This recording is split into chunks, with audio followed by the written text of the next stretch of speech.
सांगलीत कृष्णा नदीच्या पाणी पातळीत सातत्याने वाढ होतीये। सांगलीत अमरधाम स्मशानभूमीत कृष्णा नदीच्या पुराचं पाणी शिरलेलं आहे।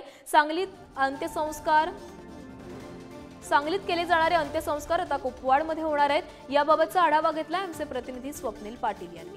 सांगलीमध्ये कृष्णा नदीच्या पाणी पातळीमध्ये सातत्याने वाढ होत आहे, त्यामुळे आता अमरधाम स्मशानभूमी देखील पाण्याखाली गेलेली आहे। सांगलीमधील ही अमरधाम स्मशानभूमी आहे। सांगलीतील सर्व मैतांवर येथे अंत्यसंस्कार केले जातात, परंतु आता सांगलीमध्ये कृष्णा नदीला आलेल्या पुरामुळे ही अमरधाम स्मशानभूमी आता पाण्याखाली गेलेली आहे। त्यामुळे आता येथे मयत व्यक्तींवरती केले जाणारे अंत्यसंस्कार आता कुपवाड येथे केले जाणार आहेत। तसेच मिरजमधील स्मशानभूमीमध्ये देखील आता पाणी गेलेलं आहे, त्यामुळे मिरजमधील पंढरपूर रस्त्यावर असणाऱ्या स्मशानभूमीमध्ये अंत्यसंस्कार केले जात आहेत।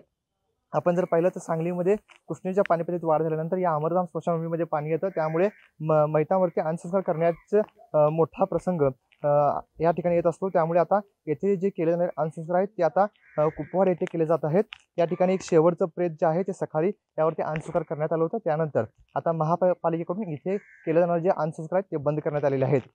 स्वप्नील पाटील, पुढारी न्यूज, सांगली।